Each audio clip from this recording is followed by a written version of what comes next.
تقریب حضور سے صحابہ سے ثابت ہے ضرور کرو ضرور کرو ضرور کرو، عضوا علیہا بالنواجذ، اپنے دانتوں سے پکڑ لو اس کو۔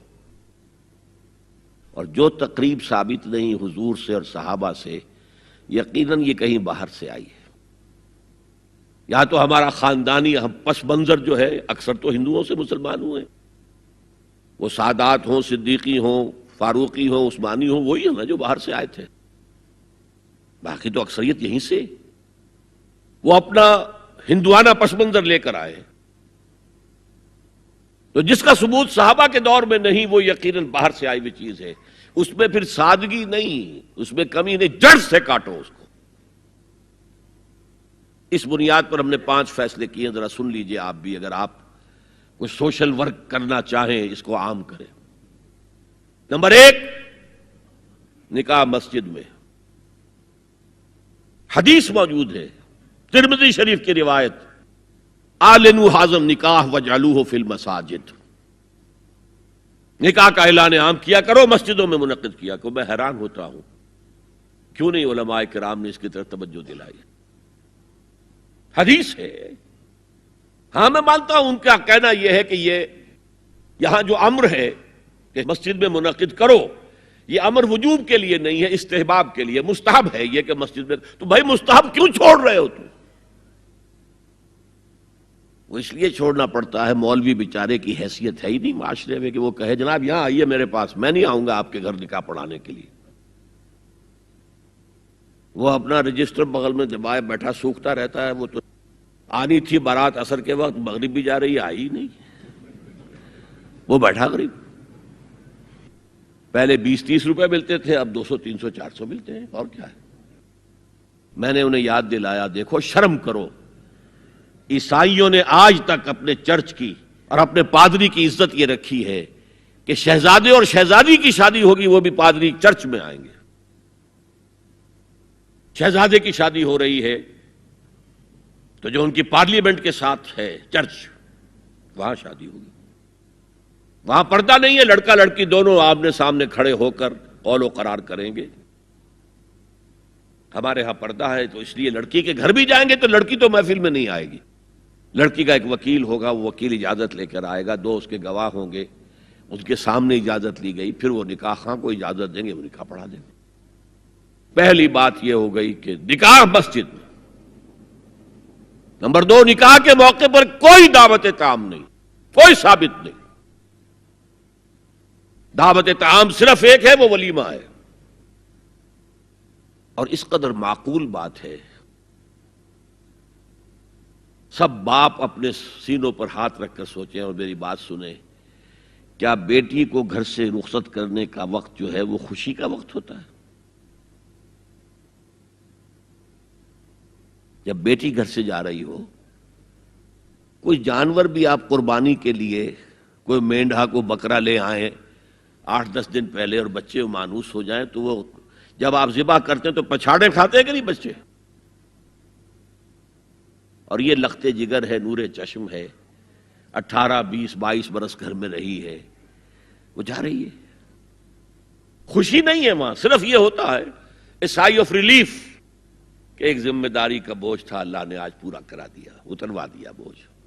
پھر بھی اندیشہ ہوتا ہے، پتہ نہیں مزاج ملے نہ ملے، نئے ماحول میں جا رہی ہے، وہاں جا کر ایڈجسٹ ہو یا نہ ہو، اندیشے پھر بھی ہوتے ہیں ذہن کے اندر۔ تو ان سے مرغ پلاؤ کھانا اور متنجن کھانا کوئی معقول بات نہیں ہے۔ معقول بات کیا ہے؟ لڑکا، اس کا گھر آباد ہوا ہے، وہ ولیمہ کرے، اس پر باقاعدہ حدیث اولبو ولو بشاۃ، ولیمہ ضرور کرو چاہے ایک ہی بکری ہو تمہارے پاس، ذبح کرو، کاٹو، کھلاؤ گوشت اپنے دوستوں کو، احباب کو۔ یہاں تک کہا کہ بیس طعام الولیمہ، برا کھانا ہے ولیمے کا کہ اس میں غریبوں کو نہیں بلایا جاتا۔ ظاہر بات ہے مسلی کھلانے کے لیے تو ولیمہ نہیں ہوتا، اپنے احباب کو، دوستوں کو بلایا جاتا ہے۔ پھر بھی میں تم سے کہتا ہوں کہ جسے ولیمے کے لیے بلایا جائے وہ اگر نہیں جائے گا تو اللہ اور اس کے رسول کے حکم کی نافرمانی کرے۔ تو جس رسول نے اتنی تفصیل سے حکم دیا ہو ایک دعوت کا، وہ دوسری دعوت میں بھی خیر ہوتا، میں بیان کرتا۔ جب نکاح مسجد میں اور کوئی دعوت طعام نہیں تو بارات کا تصور خلاص. بارات کس بلا کا نام ہے؟ قرآن میں تو کوئی ذکر ہی نہیں، عربی میں یہ لفظ ہی نہیں. اجتماع طرفین مسجد میں ہوا، نکاح ہوا. لڑکی کو، حضرت فاطمہ کو رضی اللہ تعالی عنہا، کچھ خواتین جا کر چھوڑ آئی تھی اس حجرے میں جو ایک انصاری صحابی نے حضرت علی کو دیا تھا. ان کا تو کوئی گھر بھی نہیں تھا. کوئی حضرت علی آئے ہوں اور آ کر وداع کرا کے لے کے گئے ہوں، کچھ بھی نہیں. چوتھی چیز، جہیز کا کوئی تصور اسلام میں نہیں. خالص ہندوانہ رسم، خالص ہندوانہ رسم، خالص ہندوانہ رسم. ہندوؤں میں کیوں ہے؟ وہ اس لیے ہے، معقول بات ہے کہ لڑکی کا وراثت میں کوئی حصہ ہے ہی نہیں. وہ تو جب گھر سے نکل رہی ہے کچھ دے دلا کے رخصت کر دو. دان دہیج یہ خیرات ہے، لڑکی کا حق کوئی نہیں ہے گھر پر. اسلام میں تو لڑکی وارث ہے. والد فوت ہوں گے، وراثت تقسیم ہوگی. والدہ فوت ہوں گی، کوئی ان کی ہے ملکیت، وہ تقسیم ہوگی. شادی کے موقع پر کوئی جہیز اسلام میں نہیں، قطعاً نہیں. غلطی سے حضرت فاطمہ کے جہیز کو جہیز کہہ دیا گیا. وہ جہیز کیا تھا؟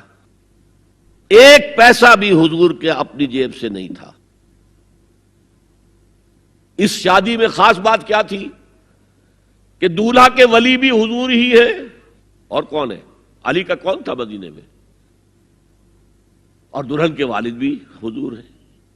اب حضور پوچھتے ہیں حضرت علی سے، تمہارے پاس مہر دینے کے لیے کچھ ہے؟ عرض کیا میرے پاس تو کچھ نہیں. وہ فقراء صحابہ میں سے تھے. فرمایا مہر تو دینا ہے. تمہارے پاس ایک زرہ ہوتی تھی؟ جی ہاں زرہ تو ہے. انہوں نے یہ سمجھا زرہ تو جہاد کے لیے ہے، کوئی وہ دولت تو نہیں ہے. فرمایا جاؤ اسے بیچو یا گروی رکھ کے قرض لے کر آؤ. وہ گئے، حضرت عثمان نے خرید لی اور کچھ دنوں کے بعد واپس کر دی ہدیتاً. یہ زرہ میں ہدیہ آپ کو کر رہا ہوں. اس وقت اگر کہتے چھوڑو علی، کہاں تو لو میں پیسے دے دیتا ہوں تمہیں، تو ان کی طبیعت پر بار ہوتا. اس پیسے سے حضور نے کچھ پیسے گھر بھیجے اندر، دلہن کو ذرا تیار کر دو. اور کچھ پیسوں سے وہ ایک گدا جس میں کھجور کی کھال بھری ہوئی تھی، اور 2 تکیے جس میں کھجور کی کھال بھری ہوئی تھی، ایک مشکیزہ، کنویں سے پانی تو لانا ہی ہے نا، ایک چکی، جو ہو یا گیہوں ہو پیسنا تو ہے نا، کوئی 1-2 برتن اور. اللہ اللہ خیر صلی اللہ. یہ تھا جسے جہیز کہتے ہیں، جس میں ایک پیسہ بھی حضور کا شامل نہیں ہے. وہ حضرت فاطمہ کا مہر تھا جسے بنایا گیا. ورنہ مدینے ہی میں دوسری آپ کی صاحبزادی کا نکاح حضرت عثمان سے بھی ہوا. کہیں ذکر ہے جہیز کا؟ حضرت عثمان کا گھر بھرا ہوا، ہر چیزیں موجود، وہاں تو کسی جہیز کا تذکرہ نہیں.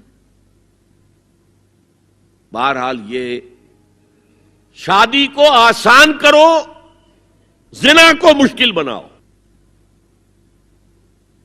یہاں شادی کے لیے 9 من تیل ہوگا تو رادھا ناچے گی. ورنہ یہ کہ بڑی ہو رہی ہے، عمر ہو رہی ہے، سب کچھ ہو رہا ہے، لیکن کچھ تقاضے تو ہے نا، آخر کچھ تو کرنا ہوتا ہے نا. آخر کچھ نہ کچھ لوگوں کو تو کھانا کھلانا ہی ہوتا ہے نا. بارات تو آخر آئے گی ہی نا، کچھ نہ کچھ تو دینا ہی ہوگا. کچھ جوڑے کپڑے، کچھ. یہ اسلام کا فلسفہ جو میں نے 4-5 باتیں آپ کو بتا، فلسفہ یہ ہے کہ لڑکی کے باپ پر ایک پیسے کا بوجھ نہیں. اس نے لڑکی پال پوس کے تمہارے حوالے کر دیا، اب اور کیا چاہتے ہو تم؟ سارا مرد آزماں، مرد آفرین، مرد کو چیلنج دیا ہے، تم مرد ہو، مہر تم دو گے. اور سب سے بڑھ کر کیا ہو رہا ہے آج کل بھی ہوتا ہے، وہ ہمارے ایک کچھ کام ہوتے ہیں اسلامی، وہ بھی ہے، کچھ وہی ہندوانہ پس منظر. نکاح کی محفل میں چھوارے کون لے کے آتا ہے؟ جی لڑکے والے. اور پلاؤ کن سے کھاتے ہیں؟ بھائی جس کو تمہیں مرغ پلاؤ کھلا رہا ہے وہ چھوارے نہیں بانٹ سکتا تھا؟ یہ ہے اسلام اور غیر اسلام کا امتزاج. چھوارے لڑکے والے لے کر آئیں گے اور پھر دعوت اڑائیں گے لڑکی والوں کی طرف سے.